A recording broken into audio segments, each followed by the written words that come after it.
Good afternoon. Welcome everybody. Introductions will be done later. Before the item begins, firstly, housekeeping.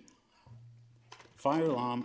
A practice is not expected if the alarm sounds. Can all present leave the building as quickly as possible by the way of the nearest exit. The designated assembly point is in the public square in front of Cast, beyond the fountain and away from the civic office. If there is anybody with mobility issues, please wait in the refuge area at the top of the stairs where the emergency evacuation lift is located, and use the intercom situated on the left-hand side of the lift doors to call for assistance. No roll call will be undertaken. Thank you. Mobile phones. I would also like to ask everybody to ensure their mobile phones and all the devices are switched off or on silent mode, please. Filming meeting. This meeting will be audio and visually recorded and will be available to view on the Council's website and YouTube channel. Can I ask all those present to use their microphones to ensure audio can be captured? Any members of the public entering the chamber are accepting that their images will be retained and broadcast by the Council. If there are any members of the public or press attending to record part of today's meeting, please ensure it does not disturb the conduct of the meeting. Right. Apologies for absence. Oh, well, introduction. Ask officers to introduce this. Sorry. Chair, sorry, I've got apologies for absence from Councillors Carl Hughes, John Reid and Rebecca Booth.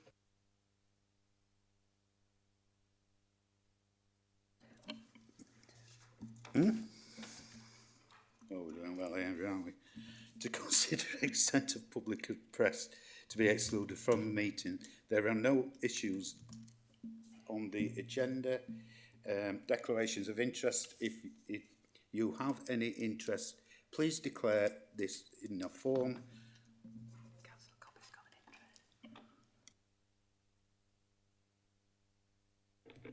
Thanks, Chair. Under declaration of interest, I work for education, trade union, and I will be asking some education-related questions. Jane? I'll declare that I work for a disability organisation. Thank you. Hold on.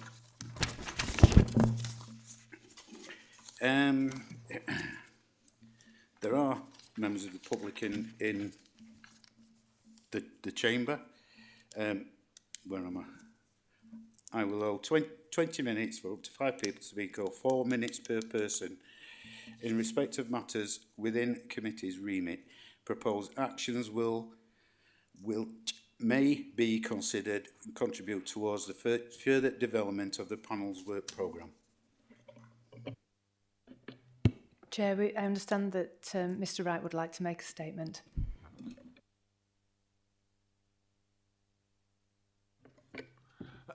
Good afternoon.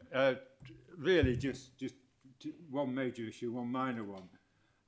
Perhaps I could find out. I think the actual criteria about what we can say seems to be changed over the last few months or since the beginning of the year, and perhaps somebody could look at that in the future. The main issue is to do with today's programme, which is I'm referring to paragraph 159 regarding to the £2,000. Which I've lost a page. The £2,000 on. Can you see what I mean, Chair? Page 159. Yeah. I ain't got a protocol for this, so. Yep. Sorry? Yeah, carry on. Yeah, 159. Right, it says revenue contribution to revenue contribution to capital programme. Now, firstly, I'm not too sure what this means. In fact, I probably don't know what it means, but I'm guessing. And secondly, it's £2,000. Can you explain what it means? And also, why is it £2,000? Why is it not, for example, £3,000? Or why is it not £1,000? And what is the logical reason behind this amount? That's all. Thank you. We'll take this into account and get a response back to you. Thank you. Because I have to go shortly to the hospital, so is that okay? Yeah, that's fine. Thank you. You said it in home address. Yeah. Thank you.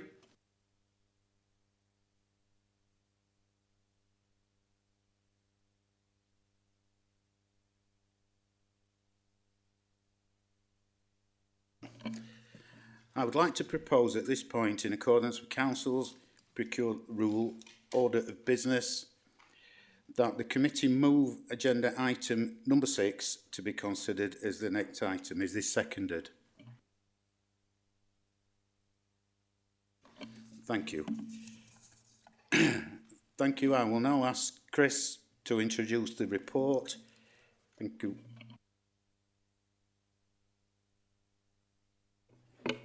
Apologies. I didn't realise we're introducing reports. We usually go straight to questions.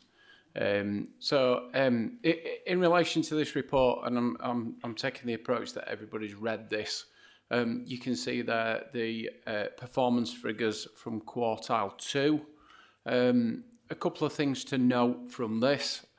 Progress on the whole is improving across most of the KPIs.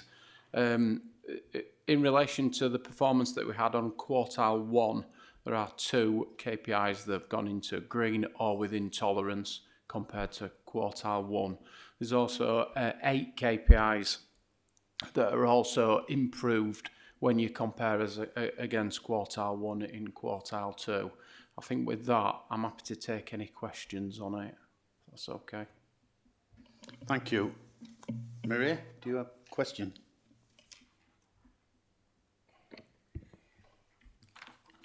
Hello.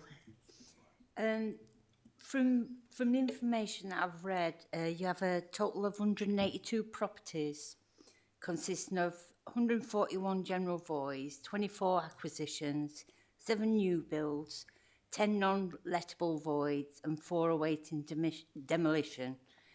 When is this going to be actioned as a council losing valuable monies in rent? To catch up, have you thought of being in touch with local tradesmen that can complete these properties on a one-off contract? And then can they be re-let properties for people waiting on housing while you replenish your staff? Yeah, thanks for the questions, Councillor Hollingworth. So just for information, all our void properties are worked on all of the time, so they're not sat there not being worked on. And you'll be able to see that from the void relet performance figures that are shown in the Q2 report, which is improving. This is with the exception of properties that are awaiting demolition or planning outcomes for future use, but they're not covered in the void rent loss figure. The non-lettables are at various stages. They include listed buildings, historic England approvals, which are notoriously difficult to get past, change of use or complex adaptations that have been undertaken by CDC. So I think you'll agree that that kind of encompasses that. So I didn't want anybody to think that the voids are just sat there waiting. They are being worked on by the team. In terms of the second question, that catch-up piece, we already employ a number of subcontractors and main contractors to support us. The vast majority of the work in voids is done by our internal teams. However, we do employ a number of subcontractors to support us with that, but it's mainly where we're hitting the peaks. So if we start to struggle and the internal voids team can't cope with that, and we can see that the response times are starting to be pushed out, we'll engage a subcontractor to enable them to support us. And the reason why we do it that way is actually because it's quite expensive compared to the in-house team. So there's a cost plus position on that. So yes, we do that. Unfortunately, we are bound by procurement rules, or fortunately. There's a framework that we use, either EN or a different framework, and we encourage all contractors from within the city region to go on that framework and bid for that work. Do you have? Thank you, Chris. Thank you. Councillor Frank Jackson? Good afternoon, Chris. With regards to the acquisitions, what is the cost and where are they? So the cost of the acquisitions is really dependent on the sale price. So the team are dedicated to scoping the market, understanding the properties that are required across the city, and then we bid competitively for those properties. And a really good example is we purchased 64 properties last year at a cost of 8 million. That's 125,000 per property in rough figures.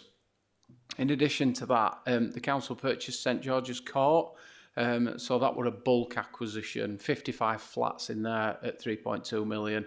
That worked out at just 58,000 a property. Clearly, there's some additional investment required to bring those up to standard, but I'm sure you'll agree that that represents good value for money. In terms of the spread across the city, we do try and do that. However, we can only purchase properties that are up for sale. So, you know, it is quite difficult. So in the more popular areas, that is quite difficult for us to be competitive. And then in terms of that valuation, we will only give market value. So we won't pay a premium for a property. It would be market value only. So if it's a popular area and somebody really, really wants that, we would get outbid on that if it's for their personal use. In terms of this year, we have completed on 32 properties so far, a purchase cost of just short of 4 million. Again, that works out around 125,000 per property. This year, we've been a little bit more stringent on the criteria that we're using for purchasing. We're trying to get properties that have limited investment requirement, hence the numbers are a little bit lower this time. Obviously, that's subject to the frequencies of market. So this time of year, you can appreciate not many properties come into market. And then in the spring and the summer, we are bidding actively on as many properties as we can get. Frank, do you have... Sorry. Second question then is, recently we had the figures for the non-traditional properties. So how many of the non-traditional properties have been made to a decent standard? Yeah, so is that in relation to when we did the original decency programme? Yeah, there was 2,000, I think it was 2,800 and something non-traditional, of which some of them, particularly the Swedish timbers, they're already a decent standard, but it's more the Wimpeys and the Hawksleys that I'm really interested in. So in terms of the Decent Homes programme, it was the best endeavour to complete all homes up to decency. You'll have heard me talking about before the stock condition surveys that we're undertaking. So we're doing between 4,500 and 5,000 stock condition surveys each year. That can determine if that property gets a category 1 hazard, that home is non-decent. In terms of decency, however, of the 2,368 properties that are currently non-decent, there's 317 that are classified as non-decent, that are non-traditional properties.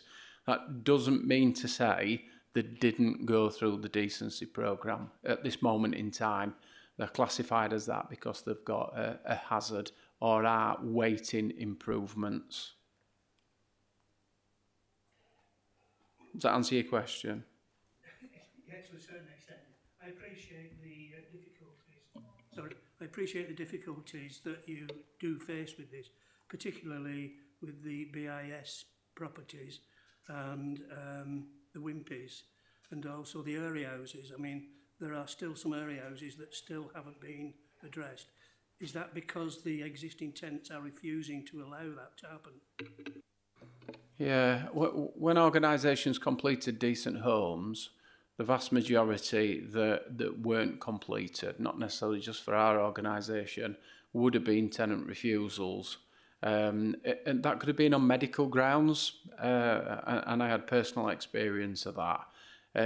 It's not the fact that when we finished the Decency Homes programme that it ended. all organisations had a mop-up scheme of some sort, and we were no exception to that. And when we finished that programme, there were around 90, well, not around, it was 93 properties that had not been through the decency scheme. Since then, some of those have been completed through the voids process as they've come available. But the vast majority that we're talking about today are the ones that have got category hazards that are either planned in for improvement or will have been completed already. Thank you, Frank. Thank you, Chris. Committee was asked to give... I thought I was going to get Sorry, told Chair, off. I had a question. Sorry, Jane, didn't see it. You mentioned that sometimes there's a limit to how much money we want to be able to put into a property to renovate it before without it being cost effective. I mean, there are areas, sort of thinking of terraced streets, where there are a lot of houses privately rented. Does this actually mean that there's quite a lot of the stock in Doncaster that's gradually falling into disrepair if it's not maintained? Not necessarily. We will bid appropriately on a property. So what I mean by that is we'll go do the survey. If it requires a significant amount of investment for us to purchase it, we'd value it accordingly. We wouldn't give full market value for it. We'd work out a schedule, the costs associated with bringing it up to decency and to the standard that the council set, and we'd purchase it at that appropriate price and complete the work. I think the issue for us is more around being competitive when we're bidding. Unfortunately, we're bidding on the same properties that everybody else is bidding on. So the one area where we are definitely more attractive is once we put a bid in for a property, then the person selling can be assured that we're definitely going to buy it. We're not going to have any mortgage issues, etc. And as long as the property surveys appropriately, we'd go through with that purchase. Thank you. Is there any more? Are we? No. The committee was asked to give consideration to and comment on the information presented to it today. Does the committee feel like it has reviewed the information provided today? Thank you.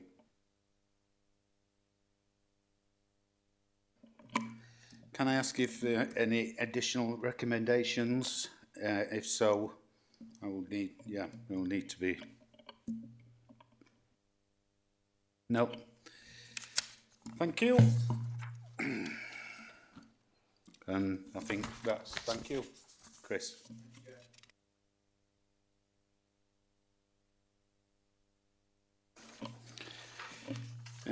Doncaster City's 2025 to 26, Q2 Finance and Performance Introduction.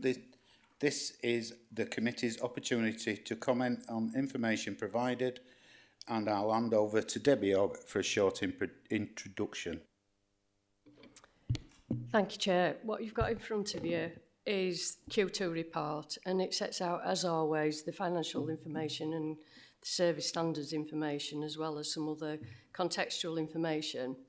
In summary, we've got a really good position from a standards point of view. You'll notice that this is probably the lowest number of red performance indicators that we've had for a number of years. But we've also got a challenging financial position. So we reported at Q1 a 6.6 million overspend, and this position is improved because the team have done an awful lot of things which they'll probably reference in this discussion in order to get it to 5.2 million, but it's still an overspend position. And as the report indicates, and as you all know, that we need to have a balanced financial position.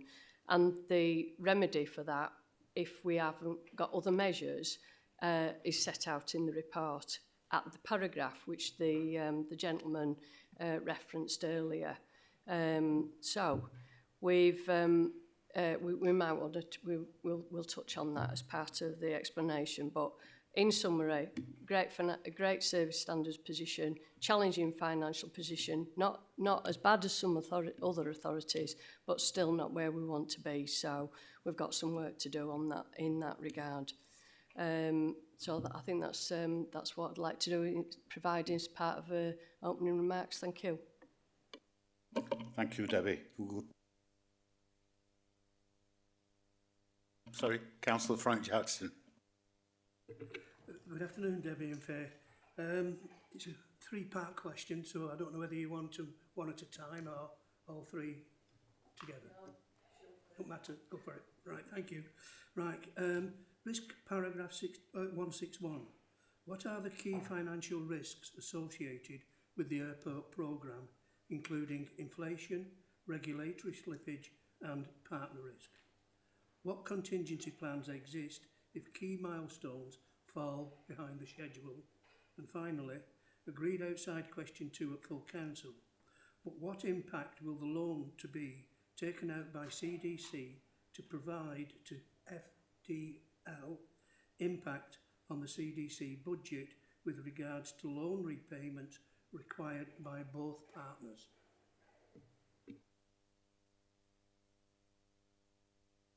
Okay, thank you. This question basically was answered in the report, the two reports that went to both Cabinet and then full council. So the Cabinet report on the 5th of November outlined the risks that we foresaw at that point in time. And that was in the context of a wider circumstance, because it was looking through the lens both of from the council's perspective, but also FDL, that's Fly Doncaster Limited. So it talked about the loss of the airspace. It also talked about challenges in terms of recruiting the right staff to the positions that FDL will be advertising. The financial challenges, and that's twofold, as I've just indicated, both for the council and also for Fly Doncaster Limited. And then there's legal challenges associated with subsidy control in particular. You ask about contingency plans. We work in a very dynamic environment. The project is managed in an agile way. We've got a project plan, but we meet on a weekly basis in order to appraise ourselves about the activities that we've got in view, as well as the activities that need to be executed. We've got that short, medium term and longer term horizon, and we're as a result of that, we are, as I've just said, agile. We're very flexible in terms of understanding what's happening and also what the impact of that might have. So consequently, we manage the situation in that regard. So if there's material matters that arise, of which it is a complex project, so we'll respond accordingly. So if there aren't, for example, workforce, we just talked about that as a risk. If we are able to find the right person with the right skills at the right time, then we've got other contingencies, such as using recruitment agencies or other networks for securing those positions. So far, we've been successful in recruiting to all the positions that we've put out into the market, because we're doing this in a very staggered basis, so that we've got ensuring that we've just got the staff that we need at the point in time. We aren't recruiting to all FDL and having that, we recruit to the positions as and when we need them. So that's just an example of how we're considering the risk, how we're deploying other measures in order to mitigate that risk. But it's a very dynamic position, and we are reporting.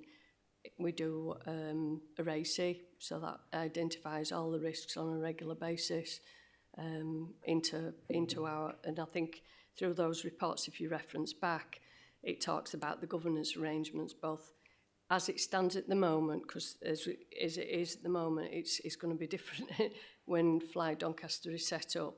But at the moment, the governance is through established officer arrangements and reporting to the mayor. And then in due course, that'll be that'll be somewhat different because we've communicated that through that report. It'll be through FDL and then reporting back here. So I anticipate there'll be this type of meeting separately about the airport because that's what's being communicated. It might be that we have a back-to-back meeting. Can I just add though, Debbie?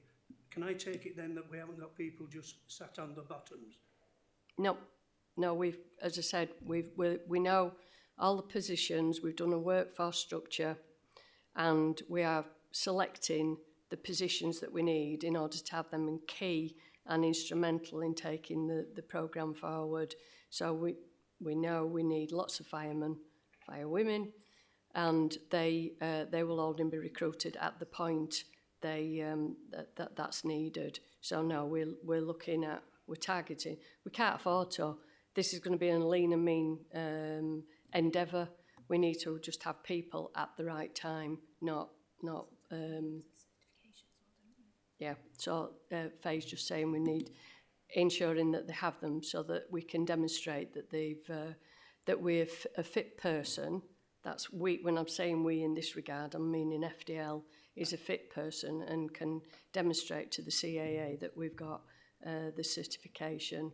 You know, so there is going to be a point where we have mobilised more staff and we haven't got activity at full tilt, but that's like any business when it's at that early stages of mobilisation. There is some abortive effort, but we know what the trajectory looks like and we're sort of planning accordingly. You ask about the loan. The borrowing that the council takes out is funded by the resources that are provided by the gain share. As I put in the report that went to full council, it doesn't cost the council. It's funded by external funding, so it's not got an impact.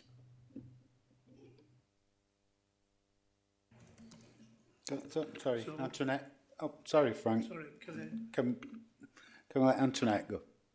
Thank you. Afternoon. It's just a quick question, really. Are there any future risks that you're looking at that might be more difficult to mitigate? I mean, it sounds as though you've got a really good plan for staffing and only staffing as you need, so you're not paying people to do nothing. But are there any other risks that you want to highlight that might be something to think about? We, in this report, and I've pulled them out so that I wasn't, the loss of controlled airspace, workforce, finance, and they were our top rated risks, which is why we communicated them in the cabinet report. So at that, and that was only the 5th of November. So at that point in time, they were the key risks that were highlighted to cabinet. Thank you. Can we? Sorry, oh, I'm being told off again. Councillor Kidd. Are we on to tackling climate change? Okay. What budget pressures are emerging in meeting the 2030-40 climate commitments, please?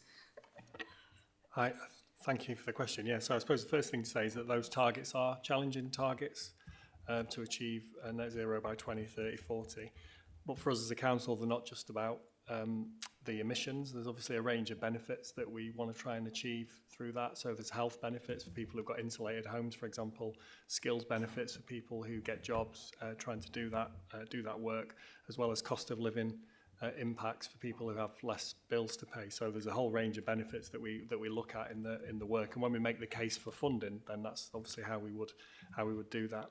There's a number of dependencies here, so it's not just about what we do as a council. So the government have got have passed the Clean Power Act for 2030, which seeks 95% clean energy by 2030, and that obviously gives us a range of opportunities.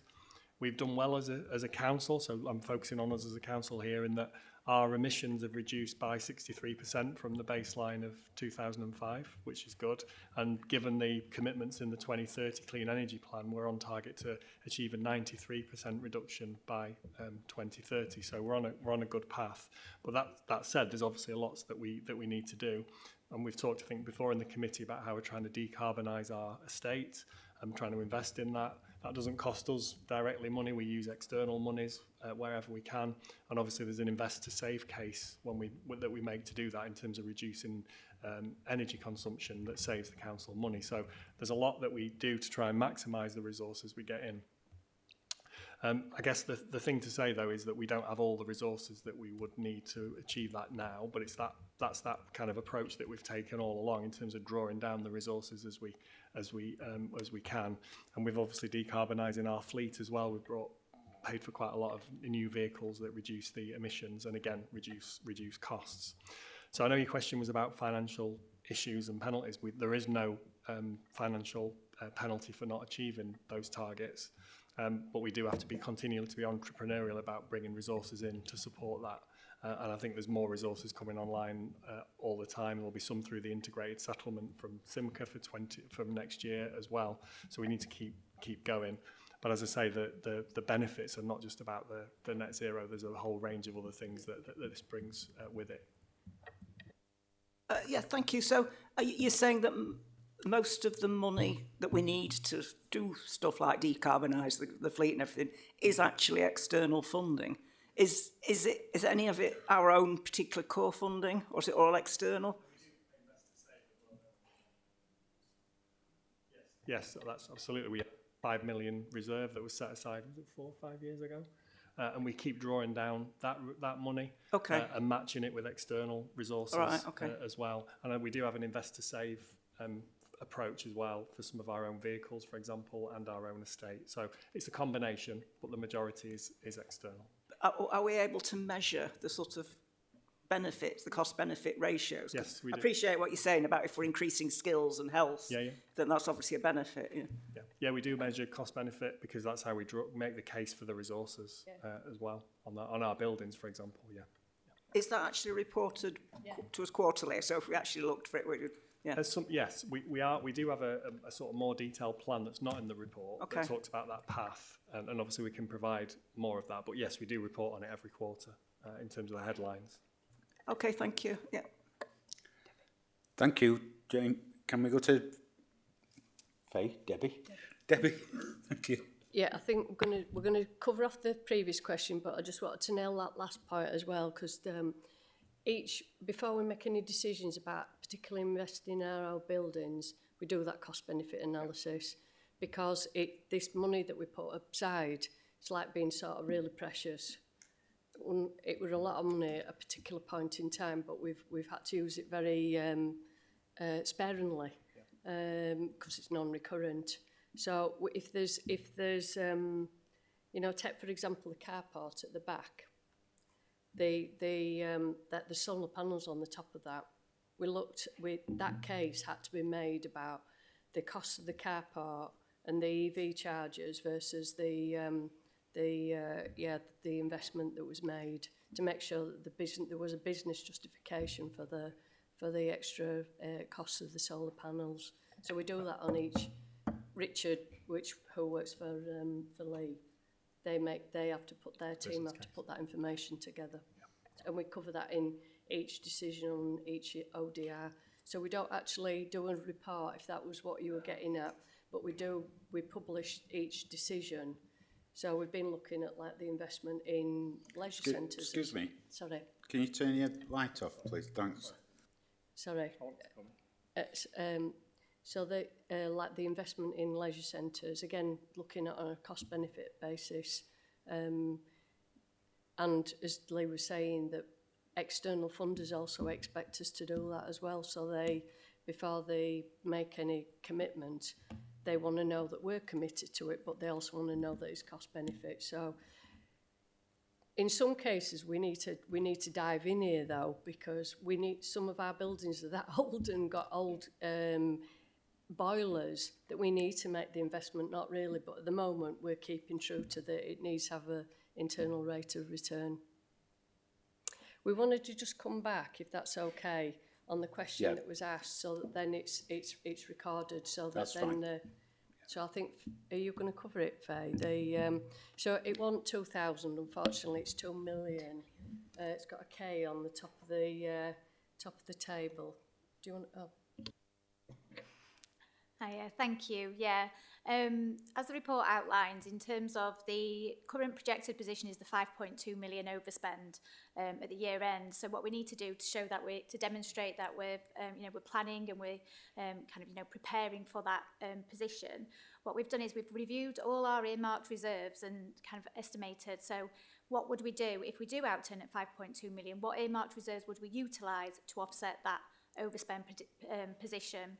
So we go through all the earmarked reserves, which you can see in the budget report. They're all detailed over, I think it's over a certain amount. And what there is a specific earmarked reserve, which is for revenue contributions to capital programmes. So, some costs can't be funded from capital. So like your initial feasibility costs before you commence that capital programme. So we've got an earmarked reserve for those kind of works. And what we're saying in this report is actually, if we do outturn, we need to kind of meet that outturn. As Debbie says, we can't overspend. We have to balance at the year end. So we would utilise that earmarked reserve to meet that overspend. So we've been through and we've prioritised which reserves we would need to utilise really in terms of that position. And as Debbie said, it's 2 million towards that 5.2 million that would provide in terms of meeting that balance, that overspend. Thank you, Faye. Can we move on to developing skills to thrive in life, work and work, sorry. Question, Antoinette, sorry. Hi. I don't know if it relates back to earmarking reserves and not spending and making savings, but the Capital Works programme for school places has slipped again, and it's a further 1.9 million. I was wondering what the reason was for this and what are the implications for school places, although I know there was a fall in birth rate, but that won't last forever, will it? So, and will this happen again? Okay, so I'm going to pick that one up on behalf of Children's Services. So the development of school places in relation to this capital programme is very much dependent on almost new housing projects within the area developing, opening up and attracting children. So yes, it is about the birth rate, but it's also about the projected number of children based on the housing developments that we're potentially going to have in the area. And as you can imagine, that ends up being quite complex.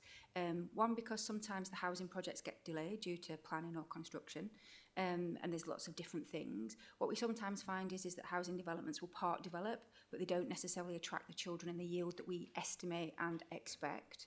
And we've got to be really finely balanced about the fact that a lot of the projects will happen through the summer. It's education. It can be quite disruptive if we're building extra spaces or capacity. So it creates a very, very tight window to develop and to, I suppose, move forward on that estimate of what's going to be delivered across the year. I think the other challenge is that in order to pull down the money in relation to the child, it's child-led money. So actually, if we create the setting too soon and we haven't got the children that can move into those spaces, we then have to carry the impact of the operational costs. So while it looks like slippage, it is a moving feast, if that makes sense, of we are able to meet the needs of the children and offer appropriate school places, but we continue to work in that very complex arena of trying to make sure that as we attract building and new homes into the area, that we're creating the right spaces in the right places at the right time. So while it is slippage, I think it's about how all of those factors link in together and don't put us as a council in a place where we're expecting schools or ourselves to manage operational costs without children in those spaces. Oh, sorry. I'm just got to Faye Antoinette and then... Oh, yeah. Thank you. Yeah, and just to add, in terms of, it's slightly different in terms of the earmarked reserves because this is funded from government grant that we receive. So all it's doing is, like you say, it's profiled spending this year. We'll just slip it to the future years to match when that spend incurs. So I think Rebecca's kind of covered from a delivery service perspective, and then from a finance perspective, what that impact is on the position. We just delay that grant spend really to a future year. Thank you, Chair. Just a quick supplementary question, really. Are we talking about generally extra places within our schools, so extending schools or building a new school? And do we have sufficient places, or are we struggling to place children, particularly at primary, close to where they live because you don't want to be travelling, 10 miles as you might for a secondary school? I think we don't have any particular areas where that's an extreme pressure at the moment. I think what Doncaster's found is we're probably at that tipping point where the birth rate will start to fall more than some other areas, but we do have a lot of transfer in families as well, linked particularly to the new development. So a lot of the stuff that we've talked about, some of that has been a part delivery of the programme, if you like. We're just not quite there with the rest of the properties being delivered, or the properties that have delivered haven't attracted the family that we've expected. But we don't seem to have a challenge around admissions. I think if you look at our admissions, 98% of families got their first choice at primary. Thank you, that's good news. Antoinette, you again, I think. All right, so this is a bit of a long question, so you'll have to forgive me, and I think I've asked it before, but this is to keep it on the agenda, really, because it's so important that the increase in overspending, it's accelerating. Any savings we seem to make seem to reduce the acceleration as opposed to creating a standstill position or even offsetting previous overspends. And I know we've talked about the government's statutory override, but it is only just over 2 years away, and the size of the deficit is so big. I know countrywide it's 5 billion, but which is staggering. It's just that, you know, I keep being told we're planning, but we don't hear what's being planned or how we're actually making enough of a difference to at least be in a better position in 2 years' time. Okay, so obviously a large question, and I'll try and chunk it down to just be able to try and get across the grip that I think we have in this place as an organisation at the moment, I think. So just to give a little bit of an idea, we currently have 950 places across Doncaster that allow us to meet additional educational need that isn't inside a mainstream setting. But when we look at what we think the demand forecast will be just by 27-28, that's 1,874. So that's almost an increase, if you like, of double the spaces that we have. So that creates a real pressure. And this has come about really since COVID, since the change, obviously, in parental choice and voice around trying to make sure that they can request an EHCP, and then the request around how they want their child's needs to be met, which is absolutely good and appropriate. But it creates such a pace of change demand, and I think what we're seeing is where I look often at Care Ladder, where I can sometimes support children to go back into a family setting, what we find is that once children enter into a more specialist provision, they stay within that specialist provision. And that means that every year where we have that ongoing increased demand, we are adding into that demand portfolio. Certainly we're seeing an intense pressure in our 16 plus at the moment. So at every age and stage, we are seeing an ongoing increase. It's steadied in terms of the number of EHCPs, but that's the complexity. I think that complexity, so we've had a 60% increase in EHCPs, but the government funding remains at 10% of the population, if you like. So that's where we end up in a real divergence of position. We also know that because we are so full in our own local specialist provision currently, it means that we're often reliant on sending children out to a more specialist provision. Some of those are actually in Doncaster. We talk about sending them out because they're not necessarily our maintained provision. But I think that then creates challenges as well in terms of pressures around transport also. So we have done a huge amount of work around trying to work closely with schools about maximising inclusion, and we are starting to see some of those benefits. I think we're doing a huge amount of work around trying to look at how we work with our current schools. For those of you that were around and have seen the journey around the SEMH hubs, which was an investment last year around trying to create more settings where the children wouldn't actually come out into a specialist setting, they would be co-located with their mainstream setting and receiving additional support. We want to further invest in settings like that, those alternative education provisions that mean that the chance of that child going back into a mainstream setting is much higher. Because actually what we recognise is there will always be a niche and a group of children that need to have a very specialist education provision that can't be met in mainstream, but our passion is to try and work earlier with children, particularly around speech, language and communication, so that we can work ideally to better meet their need so that the demand for the highest specialist provision reduces. We've got a really clear capital investment this year that we've obviously brought, I think, to full council before to talk about for the investment that we have, we think that we can start cost avoidance. It won't be savings, it will be cost avoidance for the future.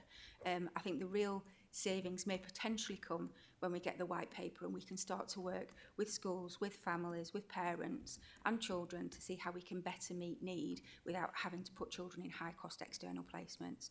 So we do have a number of proposed developments. So we're looking at increasing 146 specialist placements, 84 new placements for children in the communication hubs, which are 7 hubs, 60 new secondary communication hub places. We're looking at 200 places in post-16. A year ago, our prediction was 100. What we're seeing is demand at transition points. So we've had to dynamically change our forecast, looking at the trend that is coming through, which is why we're trying to forecast really well in advance so that we can understand the pressures it will create on the budget. And that allows us to come with a business case about how we can invest locally to create extra and additional provision. We are looking at additional 12 new complex needs hub spaces, and I think that shines to that testament of trying to meet need earlier so that we don't need to invest heavily in the special needs places that are the high need, and then looking at working with our MATs, so our academies, to look at developing places that we aren't necessarily investing the capital in, but we are commissioning places through them to best meet need in terms of creating positive social emotional health places, which is a vulnerability for us as well locally. So we think that will create another 602 places over the next year to 18 months, which is really, really positive. And that will be at a cost of a £7 million capital investment, which we've carefully worked through with finance colleagues to make sure that it looks at cost avoidance. And that's looking at a £15 million cost avoidance, and over the 4 years, potentially increasing up to 50 million if that's what we can make work. But that's our vision for the next year, 18 months in terms of investment, and we'll continue to work on that, but dynamically planning as we wait for the white paper, and hopefully some of the influences that will bring into a system that is quite hot at the moment. Pragmatically, we've tried to estimate over the next 3 to 4 years, because we know that it will take cultural time for that cultural change to impact in terms of creating better inclusion in our more mainstream settings. So I hope that gives you some sense of where we are, trying to understand our cohort better, trying to forecast better, rather than it being a continued increase. And we have also put the DEAR process in place. There is a fortnightly meeting at strategic leadership level to really grip and understand the pace of change, and to make sure that we deliver on the sufficiency strategy to meet those goals, which, as you can imagine, are quite big in terms of that. But I think that we've been able to build confidence around our delivery on that sufficiency strategy. Thank you, Rebecca. Faye? Thank you. And as Rebecca says, we've been working really closely in terms of the sufficiency, what's needed moving forward. There was a previous paper as highlighted to Cabinet in terms of how we're going to spend previous allocations, and there's a Cabinet report coming in January, February time in terms of the next tranche of capital, as Rebecca outlined, in terms of how that's going to be utilised, just to kind of formally record that, so then that can get, start implementing those schemes. I think the other thing, just to kind of pick up as well, obviously we're keeping an eye on national changes in terms of the override, which, as you highlight, is currently in place until 28. We have more information is being circulated, and there was I'm going to read this out really in terms of, because we're still waiting to hear what this actually means, but the Special Educational Needs and Disabilities Centre reform plans will be set out early in the new year, as Rebecca says, and the future funding implications will be managed within the government's DEL envelope. So councils will not be expected to use general funds after the statutory override ends in March 28. So we're still expecting further information in terms of what exactly that means. We're expecting the provisional settlement next week, next Wednesday, so or that is anticipated. It will be next week, but just exactly what day, we're not 100% sure. And that will include some further information, and then there might be some further information in the final settlement. So we're still awaiting information in terms of what happens with that overall DSG and that national position. So we'll be keeping members updated, but as Rebecca kind of explained, we are still doing work to, cost avoid. We are still very much preparing and planning for the places for the children. Thank you. Yep. Just a quick question then. So I can understand all the things that you're doing. They sound great, that you know, to reduce the cost and to provide more places which are required within, and there'll be a culture, there'll be I suppose a drift in terms of time, because there has to be a culture change, not just with schools but with parents and families as well. So I'm presuming that's something you will be working on. But to go to the finance aspect, so am I reading between the lines correctly when you're not going to be presented with a red bill on the 1st of April? So we'll know more. I think next 2028. overview and scrutiny, we'll know more in terms of what's coming out, in terms of you know, what support is going to be provided nationally, really, in terms of those deficits. So I think ask the question again next time, and hopefully we've got more information as well in terms of the historic deficits, and also like the reforms as well, the planned reforms. Thank you. Thank you. Councillor Cobby. Thank you, Chair. I think we've touched on some of the budget pressures, but I'd be interested to know about any pressures merging in skills pathways, potentially. I know we touched about post-16, and what measures are being implemented to control delivery costs. Again, that was a little bit touched earlier, but also what risks exist, if any, if any external funding is reduced in future years as well. Okay, thank you. So the current Pathways to Work programme are externally funded through three main funds. So there's the Shared Prosperity Fund, the Economic Inactivity Trailblazer, and the Adult Skills Fund. And there's some other small grants from the Careers Hub. And I want to say confidently that there were no current budget pressures arising until probably March 2027. I think there was some worry that there might be a slight pressure linked to some changes around the SPF. That would have created a bit of a 10% pressure in relation to workforce. But what the team have been able to do is buffer that with the other grants. So in terms of moving forward, there is a level of confidence that there will be funding ongoing. And I think a lot of this will be measured on the success and the impact that these programmes have. I think there will be some pressures in 27-28 if the ongoing legacy funding is not identified to cover this specific delivery in terms of economically inactive, and the SPF, which is the Unemployed and People in Work funds. So there's lots of streams that are obviously being coalesced within this one programme and delivery of work. But I think the team are very able to look at considering those pressures. Also, if things are of benefit, it's around how we get behind the things that work for the people of Doncaster in terms of sharing and delivering. And I'm just having a look to see if there was anything else. Staff are on fixed term contracts, so it does reduce the pressure. Obviously that's not great for staff, but I think they work in an environment where that is part of the profile of the work that they do. And I think we were looking at whether current funding could mean that we look at how we manage that in terms of reducing the funds that go out to voluntary community sectors. So some of the work we commission out, so we could look at reprofiling where the work sits. But obviously that would be a decision that we could bring here to explore, because we want to be able to do both, don't we? We want to be able to invest in our communities while also employing staff. I think it's about the team being very agile and thinking about the strands of work that are getting the investment, but also making sure that we don't lose skilled staff on that journey as well. Thank you. Moving on to making Doncaster the best place to do business and create good jobs. Sorry, Councillor Jackson. Yeah, we're all new to this, aren't we? Right. This is for Lee Ardan, whoever wants to adopt it. What financial risks exist within economic development programmes, particularly Pride in place, with business support interventions? What actions will be taken if anticipated economic uplift does not materialise? I'm going to take this one, if that's okay, Councillor Jackson. Thank you. So I suppose the first thing to say is that the conditions, the general market conditions for businesses are challenging at the moment, and that's the feedback that we're hearing. Probably not a surprise given the whole range of factors that are affecting sort of business confidence. I guess the economic development programmes, though, are separate somewhat to those broader conditions, because most of our economic development activities funded through external funding, and we've just heard about a couple there through that Rebecca's mentioned, Shared Prosperity Fund.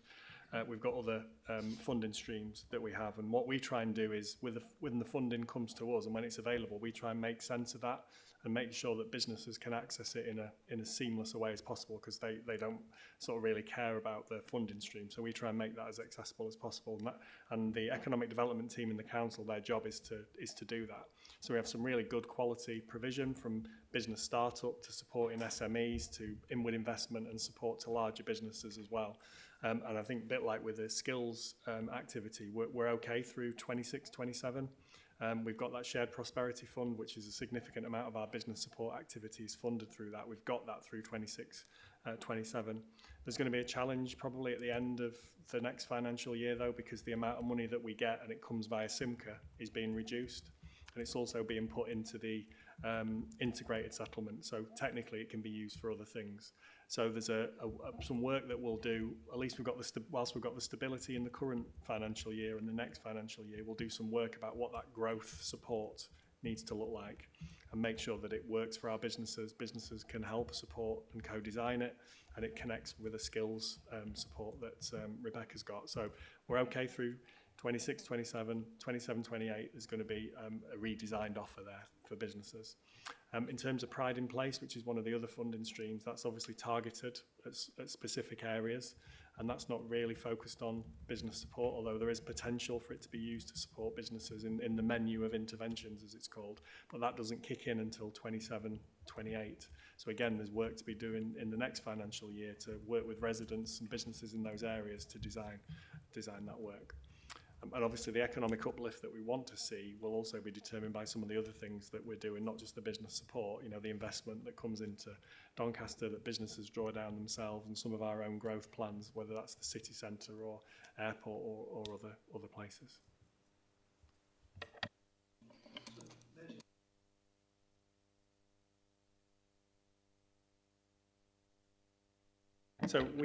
So in terms of the growth that we want to see, there's a number of ways we'll achieve it. Some of it's through our economic development activity that I've mentioned, which we have a really good amount of. But then some of it will be about the bigger activity, the big investment that we have. We talk about at the airport and other growth sites. So it's a combination of all of those things. And hopefully I suppose the prevailing conditions that we know are challenging will improve as well. So that'll also help us with it. But I suppose what I wanted to say is that the economic development programs we have aren't directly influenced by the state of the economy, because the decisions on what money we get to do that is separate from that state of the economy. Thank you. We'll move on to building opportunities for healthier and happier and longer lives. Thank you. Sorry, it's Jane. Sorry, Councillor Kidd. Thank you. Please, can you describe what actions have been taken to improve employment for disabled people at Doncaster Council? For example, training for managers on making reasonable adjustments and learning from best practice from other authorities. Thank you. Yeah, thanks, Councillor Kidd.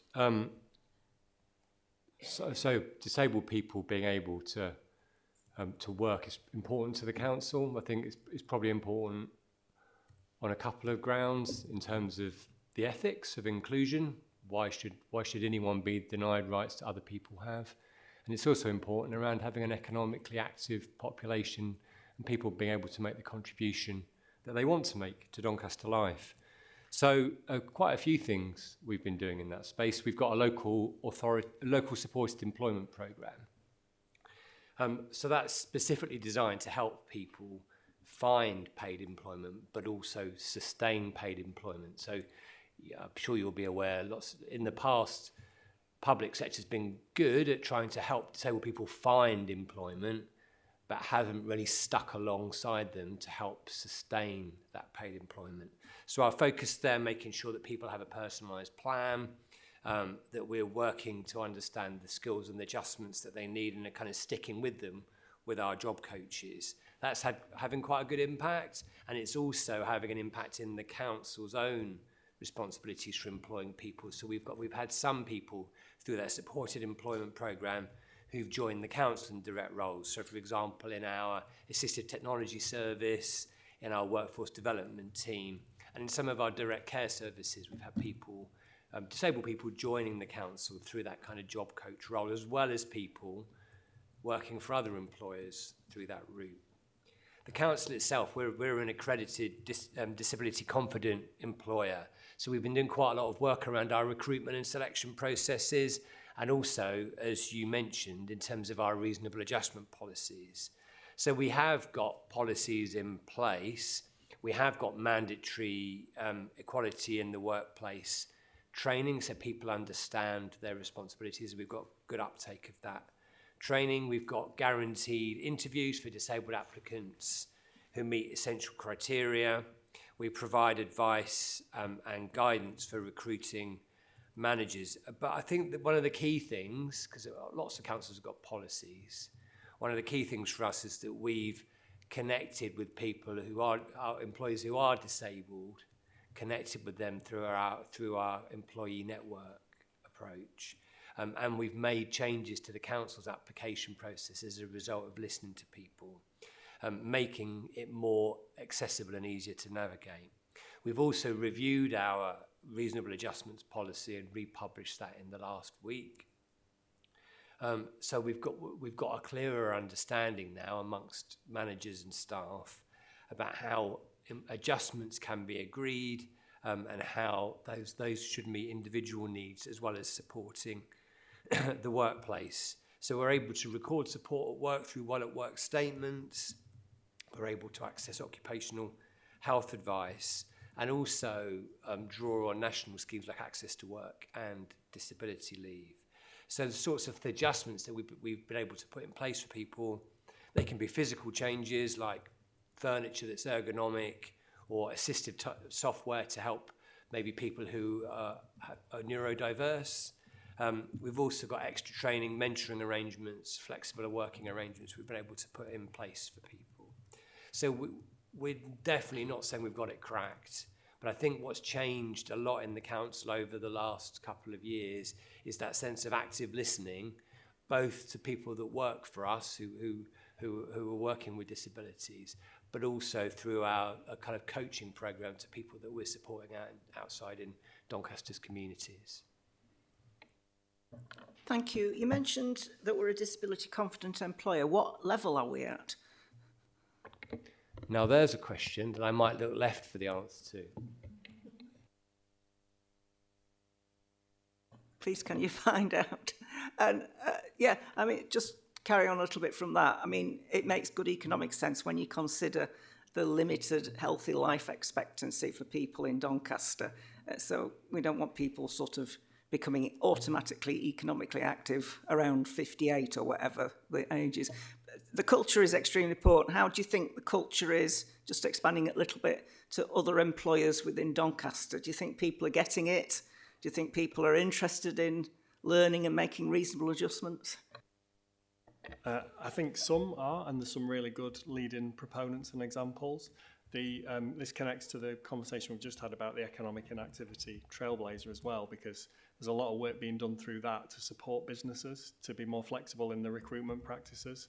So, for example, a lot of our businesses are small, medium enterprises, so they don't have the level of support that we provide. So part of the work that's being done through that, and it's at the South Yorkshire level, is how can businesses access something that they don't need to provide themselves, that gives the advice, that gives the supports, that makes it easier, and also showcasing where it works. So it's better for the person, but actually businesses get a committed employer and an employee who stays with the business longer, is more productive, etc. So that's an ongoing challenge, but we do have some really good examples. I'd use people like Polypipe as a great example, who've really flexed their working practices to take people on who've got different challenges and barriers to work. But there's more to do. But like I said, with a challenging economic environment and context, that creates sometimes an additional headwind for businesses. So it's complex, but we've got quite a lot in place and more to do. Thank you very much. Thank you, Chair. Thank you. Councillor Hollingworth. Thank you, Chair. Just want to ask what's driving the overspends in adult social care and what immediate actions are being implemented to bring spending under control, and also what future demand pressures, demographic and inflation, I will miss that one out, pose further risk to the 25-26 outturn. Thank you, Councillor Hollingsworth. So the overspends that we've currently got, so in other words, why we're spending more money than we set out to spend at the start of the year, driven by three things. And they're kind of, how I describe them is kind of external demands that create high cost pressures in adult social care. So the first area has been young people with special educational needs and disabilities who've reached adulthood, and the relatively high cost of supporting groups of people coming through to adulthood. So the sorts of conversations we have around children and young people and supporting people well when they become adults, those conversations transfer across into adult social care. The second area, similarly in terms of people with similarly complex needs, are people for whom the NHS Integrated Care Board hasn't granted or has withdrawn NHS continuing healthcare funding. So that means that the council is then expected to pick up the care costs for those people because they've been deemed not eligible for NHS continuing healthcare. And then the third area is also in relation to the NHS. So some of our kind of overspend pressures, both in year and that we've taken into this year, have been because of pressures coming out of the NHS around discharging people from hospital, also discharging people from mental health settings, where the NHS deems that that person can't go back home again, needs to go to a care setting, which can often be quite expensive, and that the council should fund that. So those are the kind of three big headwinds, was that a word that Lila used just now, that have driven our overspend this year. So surges in demand across all those three areas. We're not alone in that. So nationally, the Association of Directors of Adult Social Services surveyed all councils, got quite a high response rate. Most areas are overspending, and the areas that are overspending have cited just increasing pressures from children. This isn't about children and young people causing the pressure, by the way. I'm not blaming them or their families. It's the pressure coming through, though, of providing the support for those young people as it comes into adult social care. They've cited that, and they've also cited big concerns about, I guess, a tighter and tighter squeezing of NHS continuing healthcare spend by Integrated Care Board. So we're not alone in that, but those are issues that have driven our overspend. We're not helpless in managing those, so we work well with children and young people's colleagues to think about how we mitigate the risk of those kind of unforeseen cost pressures from young people reaching adulthood, and working together earlier with children and young people, thinking about how they're preparing for adulthood and the sorts of rights and opportunities that they want to have that maybe we take for granted. But only by working earlier and more closely with families, reaching in from adults as well as children's colleagues, can we make that happen. We also work very proactively with our NHS partners to help people get discharged from NHS acute beds earlier. Sometimes there's this thing about people waiting too long in beds. Sometimes that's presented as waiting for care, but sometimes they just wait too long because all the tests and so on in the hospital or in a mental health setting take too long, and people then lose confidence and their disability increases. The single biggest thing I'd say that is a factor for us this year is something you'll be reading about in the papers right now, which is flu. The single most important thing that people should do if they're worried about their own health or if they're worried about council budgets is get their flu vaccination, because we've already got a large number of people in hospital with flu, much more than in comparable numbers. People will know that flu seasons can be worse or better. We're definitely in a bad one now. So lots of people going into hospital with flu will be very bad for them, but it's also likely to mean that they will need care. Older people with vulnerabilities will need care on discharge.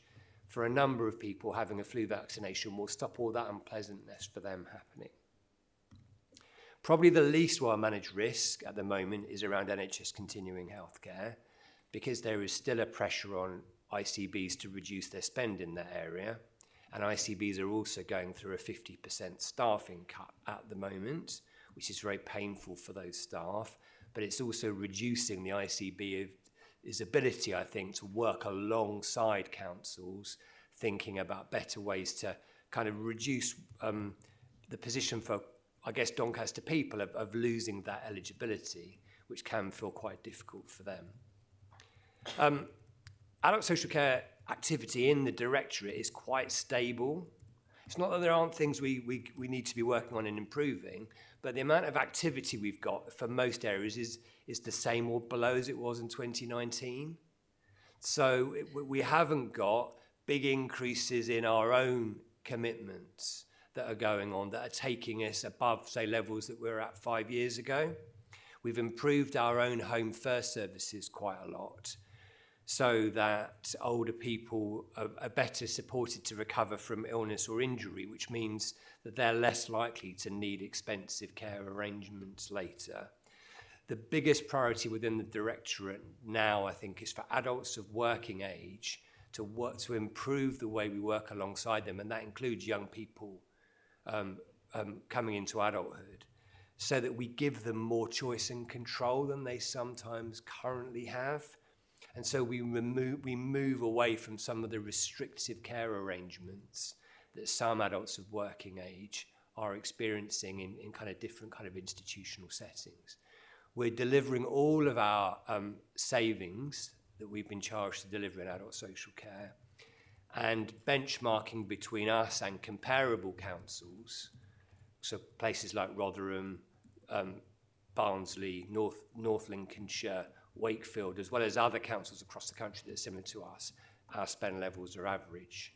So it's a big problem for the council, the amount that adult social care is spending. We're not an outlier though, and there's quite a lot of external work that we need to do with partners to help reduce that spend, as well as the work we need to do ourselves. Thank you. Antoinette? Just a quick question about flu. How are we on target for the number of older people getting their immunisations and the young school children's immunisation programme? So I can tell you easily about children. What I can't tell you right now is about adults. So yeah, for young children, about on par or above South Yorkshire levels. I think for the 2 to 3 year olds, and I can give you this precisely, it's just over 30%. So that's when you need a parent to take them along to their GP practice to have it. Primary school pupils, it's just over 50%, and secondary school pupils as well. The school vaccination programme runs until tomorrow, so there's still at least 1 or 2 Doncaster schools getting their nasal flu vaccinations tomorrow. So that's the first round.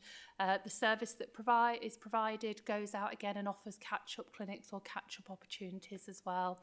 It's really important. The reason why we offer vaccination to the little ones before Christmas is because they then do all the stuff they do over Christmas with their older and more vulnerable relatives, and they get more exposed.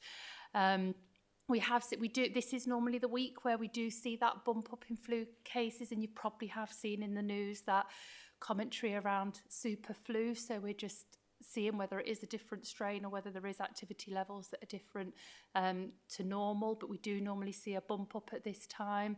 The comment that I did have from NHS England just this time last week was that they weren't expecting it to have a significantly different impact on the health services than it's had in previous years, but it looked like it is. So we'll have more of an update on that, I expect, towards the end of this year. There is some more near patient testing, so there's more testing of flu happening this year than there has been in previous years, so we'll probably find more cases. But the promotion that Phil's just done for you there absolutely stands. So if you're eligible for a flu vaccination, or if you want to choose to have one for usually just under £10 in the places where they give them in pharmacies, then do take that opportunity to have it, because it is a rotten bug to have. So yeah, if you've not had it and you're eligible or you want to have it, then do take that opportunity now. Thank you. Thank you. Thank you. Well, right, can we move on then, please, to creating safer, stronger, cleaner, greener communities where everyone belongs? And Mr. Frank Jackson again, councillor even. Thank you, Chair. Under paragraph 112 describes trade waste income targets as unrealisable. and the saving tracker confirms these targets were already unrealistic. So the question is, who approved these income assumptions in the 2025-26 budget, and why were last year's known shortfalls not corrected? So, I think you raised a good point, because what you want is confidence in the robustness of estimates within budgets, and that's the same for spending as it is for income. I'll let Faye, as Section 151 officer, explain that a little bit more, because we can give you more detail of, as an overall directorate, places performance, because generally the best indication of future performance is previous performance. I think it's important to just give you a bit of context on the Trade Waste Service, because I don't know what you know about the Trade Waste Service. Our Trade Waste Service is an in-house service, but the arrangements for collection are done by Suez, or our contractor for our bins, as you know. Trade Waste Service employs 5 people. It costs about £160,000 in terms of salaries. That's including probably 20-30% on costs, so that's important to take that into account in terms of the overall efficiency. So it's not a particularly big service. And what that service does is it operates in a commercial environment, so it's a challenge, because it's up against Biffa and it's up against Veolia. And what we have found is we've had some challenges with some of the larger chains like KFC or Subway moving to those larger contractors because they've done it en bloc. The report, there are some measures in the report to see how we can make the Trade Waste Service more viable, more competitive, because it is niche to some extent, but it's a good and trusted service. If I revert to Faye on the issue of the robustness of the estimates, I hope that gives you some confidence in the performance of the Trade Waste Service, and Faye can talk a little bit more about that question that you've raised about income targets. Sorry. Yeah, thank you. And it's a really good question, because as we're getting into the, so we're going to be starting with the budget discussions. So it's a really helpful question in terms of how we kind of, as I've talked previously about, how we monitor during the year and how that is used to inform the budget setting process moving forward. So as you've highlighted, this has been, as Dan explained, it does make income. However, it was a pressure in 24-25, and this was highlighted in the monitoring report as well. So in the monitoring report last year, there was about £500,000 overspend on trade waste, and what we've been doing with Dan is kind of understanding what the future trajectory, what the future trends are likely to be. As Dan says, is there anything that we can do to increase the income? We considered it as part of the budget setting process. And at that point in time, we funded 3.4 million of pressures for place. This was a pressure that we were still understanding and still wanted to kind of see, is there other mitigations, are there other things that we could put in place? And just to also highlight, last year, place overall underspent. So at the moment, so it was reasonable to kind of think there might be other things that we can do, because it's not just a case of we look at, in isolation, we look at overall, what's the position, what can we, what can we afford to fund? Because as you're aware, in the context, real terms, falling fund, reducing funding, so we can't fund all pressures. So it's that constant, what can we look to fund? What other mitigations could there be in place? And that's what we'll be kind of be getting into really in terms of moving forward. So that then I can kind of assume, assure that it is a robust budget moving forward. What we also do in the budget report is we highlight the risks. So we highlighted that there could be, budgetary pressures. There is always volatile budgets. We continue to monitor and monitor them closely during the year. What we also do is there's a risk assessment on reserves. So we highlight in the reserves the robustness of the budget proposals, and also there's a risk in terms of that overspend. And we factored 5 million into that risk assessment of reserves, so that we're always managing those risks. We're always kind of, taking that approach in terms of how we progress. So I think Dan's kind of covered that in terms of the specifics, but in terms of just that general approach to how we, undertake that budget monitoring, how we, consider the monitoring, assess it, and set the budget moving forward.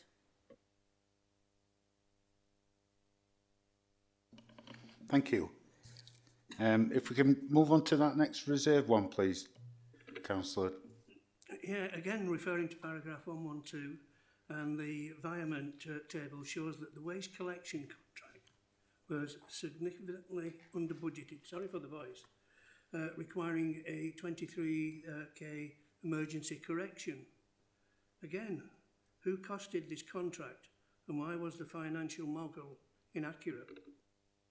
So, if I come back on that one, so just give a bit of background. This relates to the Suez contract, and the Suez contract ran from 2018 to in effect 2026. What we did do was we extended it for 2 years, and one of the justifications for extending it for 2 years was they perform well. It's important to remember that Suez collect 99.5 on average of residential bins without missing them, which is good performance. And also we wanted to renew the contract for 2 years because it's fair to say, as we've done we've explained in a seminar to elected members, waste is fairly fluid at the moment. There's some legislative changes coming in. So to answer your question, it wasn't an emergency correction. It was a environment within the budget to deal with increased national insurance costs that were part of the negotiation of the 2-year extension from 26 to 28. If you remember, government upped national insurance contributions, so that had to be reflected in the dialogue with Suez. The environment that you refer to is on page 19 in Appendix A. That was done in line with established governance processes within the authority and by way of an ODR at that time. To answer the issue about, or the challenge about the financial model being accurate, we were renegotiating an extension of a contract. That's not always cast in stone. So there is some fluidity in that. We had to adhere to that. We had to reflect that in those negotiations.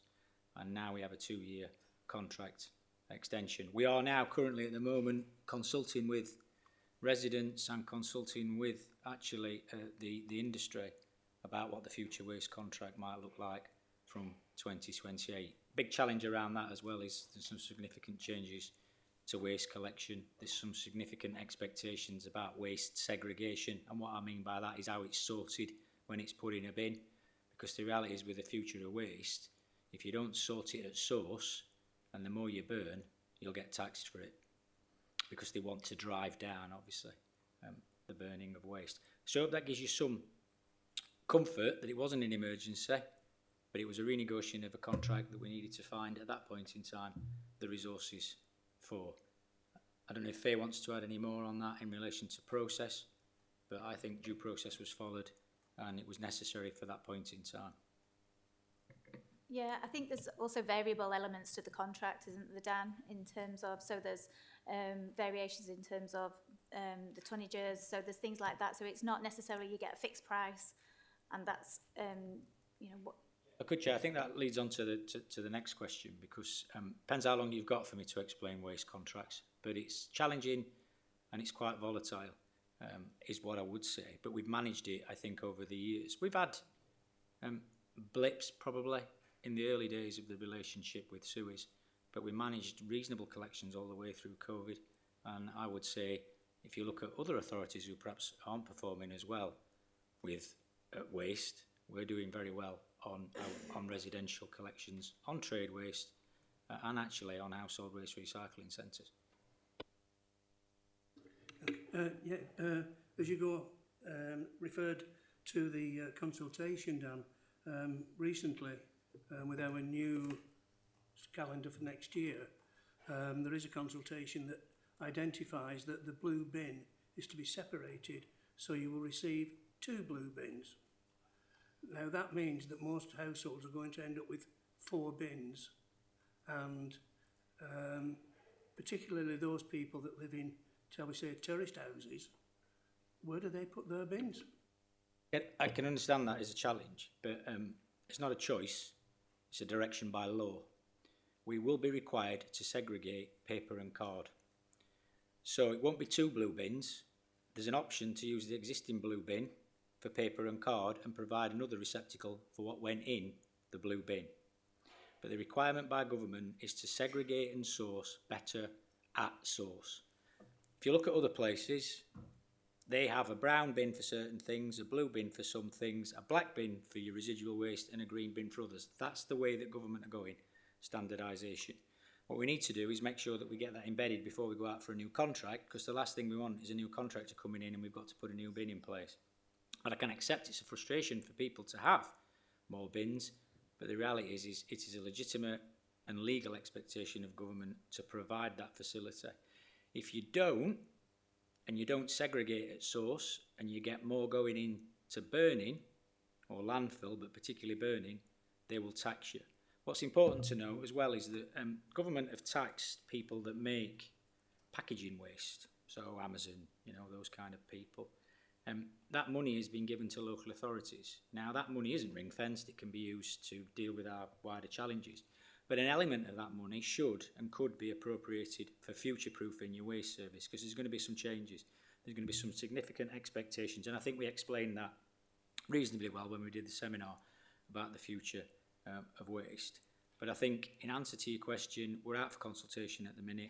Let's see what comes back. We do take into account the views of residents, but the reality is we are required by law to segregate paper and card at source. That's an expectation that government are coming at us with. We also are ahead of the curve in some respects in that we have a bag for batteries. And I don't know what you know about lithium batteries, but they're not the most stable element of waste on occasions. And we've done really well with that bag, and that's been really useful for us. We've also now, as you know, enabled people to do pots, tubs and trays, and that was a challenge previously because that was causing contamination and we were putting stickers on bins. So that's been one of the additional elements of the increased contract price with the variation on sewage. But it's a changing landscape of waste, and I think there are some quite clear expectations from government. You will sort it at source and you will burn less. Thank you. I do understand that all questions are important, and I also am aware that waste is going to scrutiny to be looked at. So if we can move on, if that's all right. We'll move on to nurturing a child and family in a friendly borough. Yes, Chair, I'm going to ask this first question, if that's okay. We've talked a little bit about inclusion within schools, so I'll just go with the first bit of the question. The strategic risk for out-of-authority placements, it's rated as red. Can you outline the current position and what is being put in place to mitigate and what actions are in place to stabilise this? I do know there is a programme of bringing more facilities within Doncaster. Just explain to me how that's operating at the moment. Thank you. Okay, so I think over the past year we've seen a little bit of a bubble up in terms of our number of external placements. We achieved some real success at achieving around 38, and then what we've seen over certainly the summer period has been an increase, which has pretty much been steady over the past year. So we're back up to 45 external residential children's homes. Again, some of those are in Doncaster. External means that they're not our in-house provision. Currently, what we have been able to do is maximise our in-house provision. So over the past 18 months, we've had 18 new admissions into our current children's homes.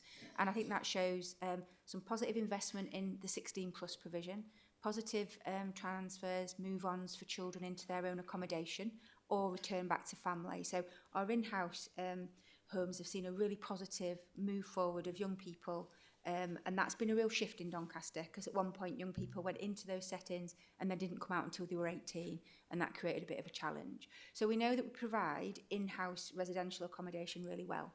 So all of our settings are good or outstanding through Ofsted, and we have committed to a capital programme around developing our settings. We are currently on track to open two-bed homes at Skylarks. Those have obviously been in the pipeline for quite a while. There's been some real challenge around recruiting registered managers within residential. It's a very competitive market with private and local authorities trying to attract the same staff. And we've really committed to trying to grow our own staff. So recently we have had 2 managers that have actually progressed from being a deputy manager up to a registered manager. We're currently out for recruitment so that we can continue to develop our own in-house resource. So we have an investment programme. Some of you may know that we've developed a property over in Hatfield to provide some 16 plus accommodation, so supported accommodation for young people to get them to step ready into adulthood.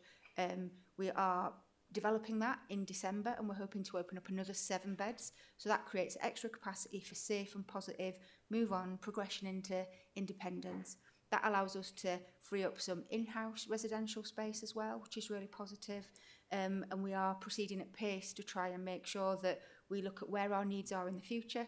We do have some capital bids in the pipeline that are currently being considered so that we can grow our in-house resource even more. The other bit of work that we're doing as well, and some of you may be aware of the Children's Social Care Reforms, is the Families First Partnership Programme.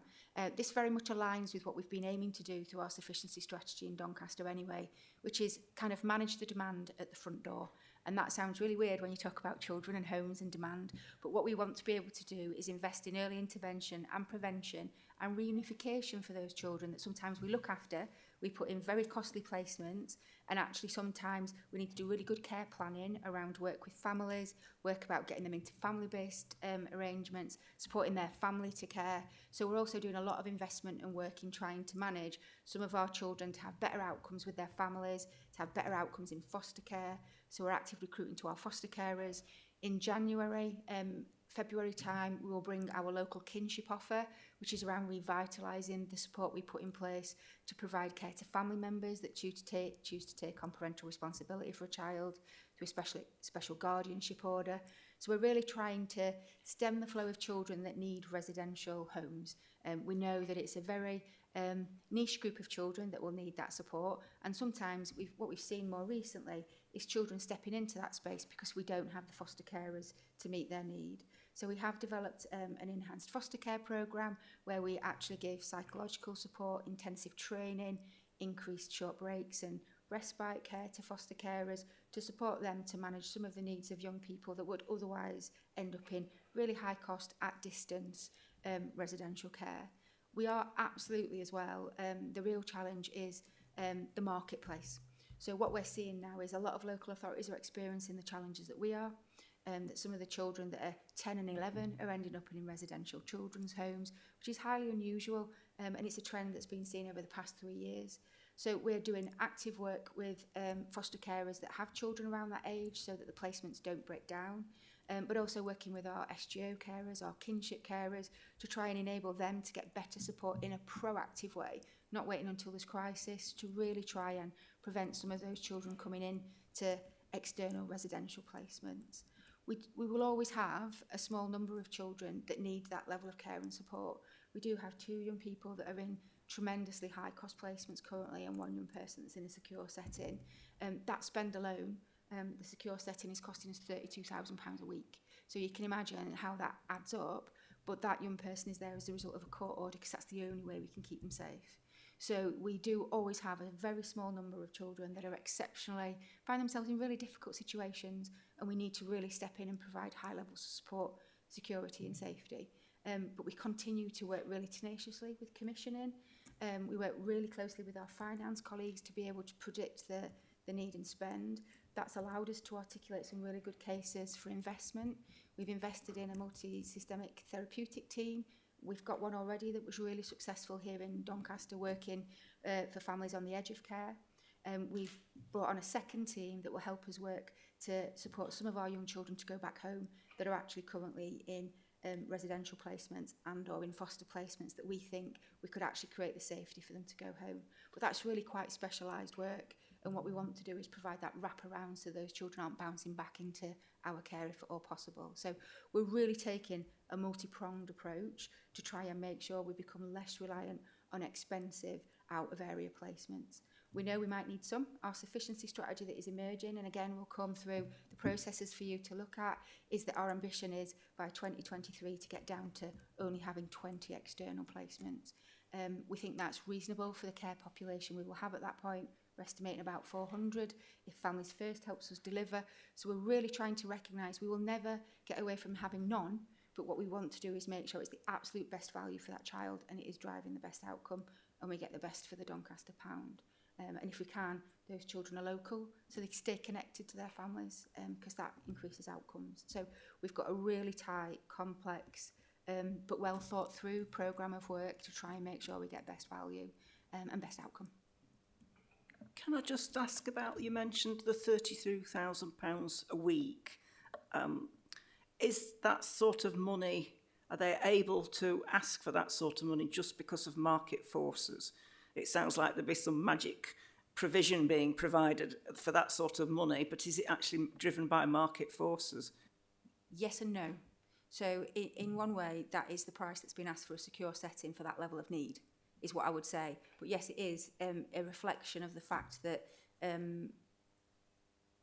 the private market has driven up costs so high, and sometimes the impact of Ofsted regulation. So these children are often really high risk in terms of self-harm, missing, assaulting staff. When Ofsted see that, they say there needs to be extra staff. So sometimes what we can end up with is children that are laid around a number of different staff, or actually in this circumstance, we're actually stopping other children sharing the property with that individual because they're too high risk to others. What we want to do is be able to step that down gradually and slowly, and we're having weekly meetings to make sure the wraparound care and support is right. But it is the current price for a secure setting where you are blocking beds, which is unfortunate, but there is absolutely a bit of a market rider.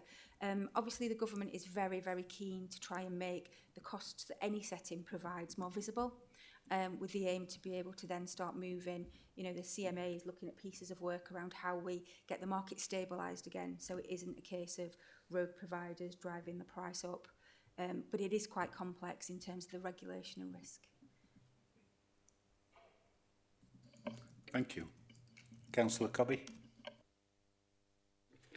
Can you share any evidence that shows the early intervention programmes have been reducing the demand-driven expenditure, especially for future years? This is a fascinating question.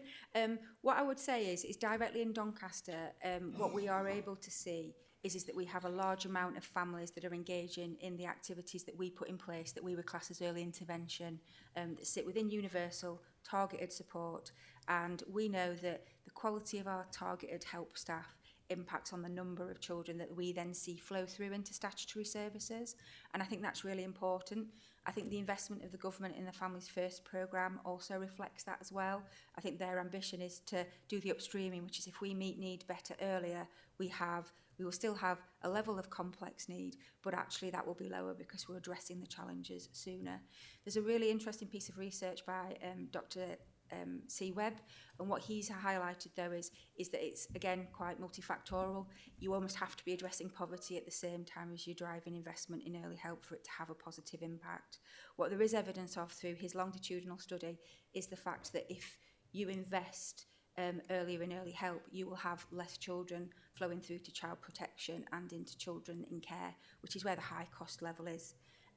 What the research then conversely also identifies is that if you reduce that, you will have higher levels of child protection. So what you're seeing is families that are being held in higher tariff settings that cost more, they're more intensive, they drive more risk, and you're more likely to end up in a process of being in court or having your child removed because that's the tariff of work that you're looking at and investing in. So I think it's really important. I think the direction that the government is showing, and I think you've got lots of other pieces of work such as intervention into youth violence, there's not always a tangible link unless you look at it over time and over periods, but the research by certainly Dr. Webb is national, and it shows you that really close direct link. So therefore investments such as in the wraparound childcare becomes really important as well, because if we can help lift, in the Pathways to Work programme, if we can help lift parents out of poverty and give them access to really good childcare, and actually sometimes that is actually employing them in our communities in those roles, that also has a really positive converse impact when we're investing in earlier targeted support. What you then see is a real positive trajectory for families, but poverty is also really important in addressing this, and I think in Doncaster, given our levels of deprivation, we always need to keep that in mind. So for me, some of the targeted pieces of work happening around childcare, getting parents back into work in a really supportive way, and intervention, prevention, investment is really key. Thank you. As we've got no questions for building, transport and digital connections, we'll move on to promoting the borough and its cultural, sporting and heritage. Councillor Frank Jackson, I understand Debbie's going to address this. Right, thank you, Debbie. Thank you, Chair. Paragraph 120, St James's Baths. Bearing in mind this is a major heritage site on behalf of Doncaster, what steps are being taken to progress the scheme and preserve the heritage of this particular building hopefully it will not go into the private sector.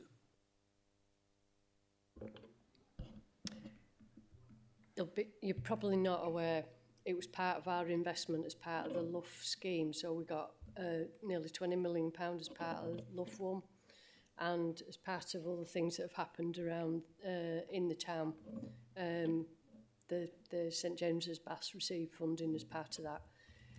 First and foremost, we needed to make it watertight, so you'll probably have noticed it's got a new roof, and there were some more minor repairs that were undertaken at the same time. The proposition was largely about, and that the independent sector would have responsibility for it, because we have not the wherewithal to actually maintain it going forward. So we'd already marketed it, we were engaging with the developer. There were viability issues as a result of that, and we've ceased that arrangement. Effectively, the next stage is, now that it's wind and watertight, is to go back out to the market and see what interest there is. So we're in a step along the journey in terms of ensuring that the Grade 2 listed building is secure, is protected, sorry. But we're nowhere for, we've still got a long way to go in terms of its future viability. Just coming back on that, Debbie, I mean, I think we're all aware that Harrogate is well established with its bath system. I'm not sure whether you yourself have actually been in St James's Bath, but I used to teach swimming there and did a lot of swimming for me. And I cannot believe that we will lose that. You know, we are desperate for that type of facility. We now have people that are homeless on the streets and that, and by the introduction of Turkish baths and things like that, you know, it could be a facility that is looked upon within Doncaster. We have lost so much in the past, heritage-wise, you know, and it's a crime, it really is. So to me, we should really be looking at providing this as a main attraction for Doncaster, same as the airport. All just comes down to money and priorities. I mean, I think the estimate for doing that building up's about 9 million. We haven't got 9 million. So, so that's why we went out to the independent sector to see what offers there were, and that's what the proposition will be in the new year. When you and as Faye indicated, when we're going through the budget process, you'll see the level of need that there is in terms of investing in our portfolio for frontline services. The reason why, I mean, you're probably, given what you've just said, you know, there's some of the history. It was part of DCST's portfolio, and they handed it back to the council because they couldn't afford the upkeep on that building. So, yeah, we're, much as we'd love to, we just haven't got the resources in order to do that. So, yeah, bit of a challenge. Dan? I mean, I think Debbie's articulated it well. It is a challenge, and it's a heritage asset. It's an important asset, but it's not without significant financial investment to get it up to being usable for something.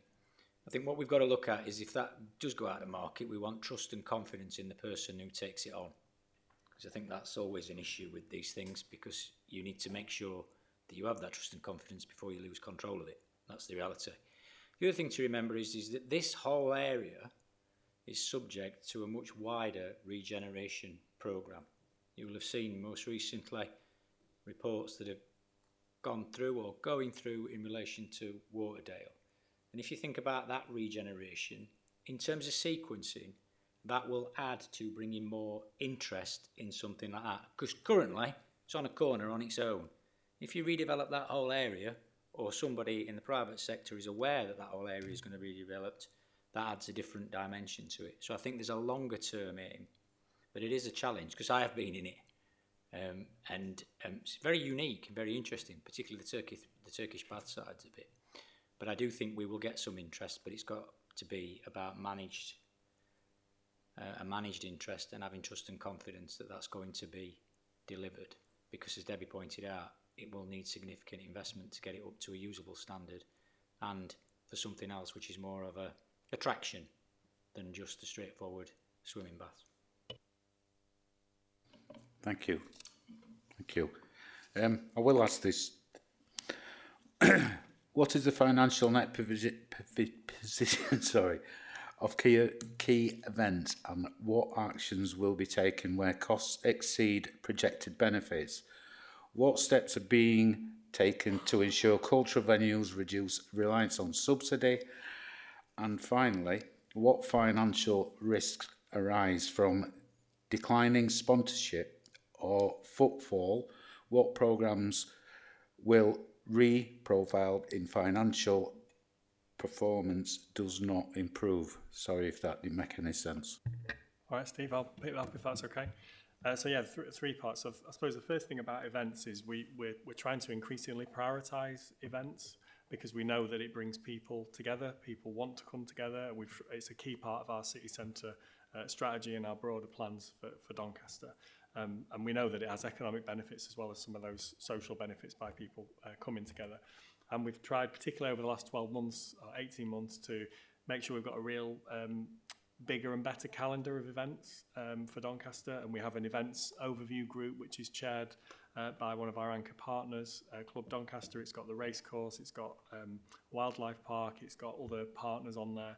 And we try and coordinate our activities together, and we try and theme them. So you'll have seen the summit to do in Doncaster and countdown to Christmas and other things where we've got a range of different events. So we're trying to improve the, I suppose, the ambition that we've got around events. And then we've got the ability within that to really focus on things that are specific to Doncaster. So we did quite a bit on the Rail 200. You probably saw that we had that earlier on in the year, and there's planning underway for the St Ledger 250 anniversary for next year, which is obviously going to be a big one for us. So but we have limited resources within the council for events. Most of the events that happen aren't our events, they're done by others. We help and enable and facilitate those by providing advice and support, but most of the events are done by others. We do have a limited budget, as I say, but we try to be creative about how we use that budget. And we've mentioned again Shared Prosperity Fund earlier. We've tried to use some of the resources through that to bolster it. And also we've got Pride in Place that's coming for the city centre, and the city centre board have prioritised events to be part of that. So we will get some of the resources because the partnership sees the value in those events. And one of the things that we're also finalising is an events policy. So it's really clear about the way we do events, what we do, what the requirements are for anyone who wants to do an event, and where the support is available. And we provide as much of a wraparound service for that as a council. In terms of some of the costs, obviously we only use the resources that we've got. So for those events, we try and maximise the resources that we have, as I say, things like Shared Prosperity Fund, and increasingly we try and do things in partnership. We do evaluate the events that we have as well, and we understand how it's gone, what we can learn from it, what differences it makes, and what benefits have we had. So we're trying to be, like everything really, trying to be as creative as we can with that. In terms of the other questions about the reliance on subsidy and the risks from sponsorship and other things, we don't manage directly as a council most of our cultural venues. As you know, we've got DCLT, which is there to provide that for us. We do monitor that closely, though, when we understand the picture, each venue by venue. We don't rely on sponsorship. I think that's important to say. We rely on the resources that are there, and we try and maximise those resources. And again, I think we've been quite creative and successful in doing that. So we do things like bringing extra resources in. So we brought a lot of Sport England money in through the work we've done on the local delivery pilot and Get Doncaster Moving, which I think Scrutiny's had recently a view on. That's really helped us to improve the offer that we have and to continually evolve that and make it work. So we've had things like the Enerva suites in Asken, for example, to help older people keep active. And we've used data to target that activity. And that we've tried to move the estate to be more of a well-being offer as well for DCLT, and make sure that the assets that we have sort of work together. So there's not a one answer to that, but we try and be creative. We try and evolve the offer, and we try and bring resources in, and we try and listen to what people are saying and what the data is telling us to improve the offer that we've got. Thank you. Thank you. We have a few more questions on there, but I don't know what people's thoughts are if they want to. Or I'm also aware that some of these could be addressed through separate scrutinies. So if we want to finish the question in there, quite happy with that. And Thank you very much.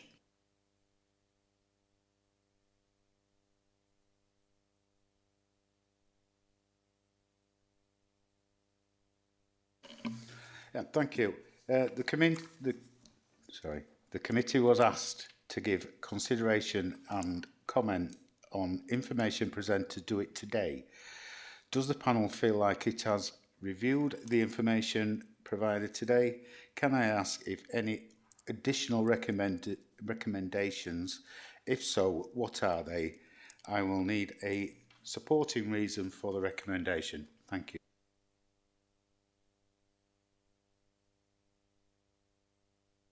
Thank you.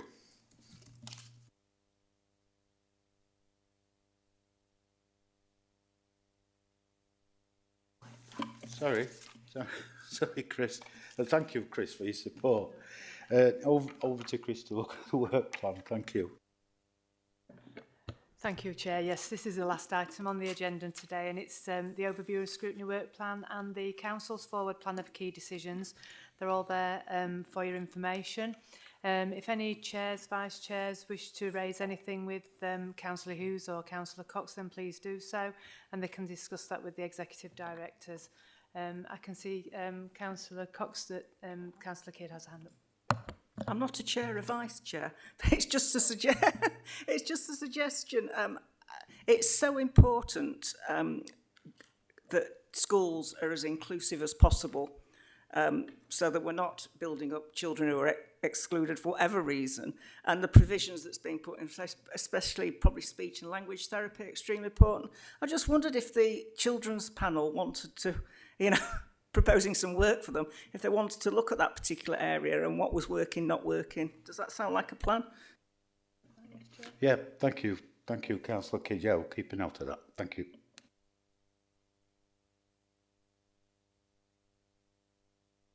I think, just to finish, Chair, I think you did outline that there were few areas that you did wish the panels to maybe take forward or propose for next year, and something that can be addressed through work planning, if you want to do that, Chair. Thank you. Yes, yeah. What elements of neighbourhood and community safety delivery overspend, and what corrective actions are underway? That's one thing.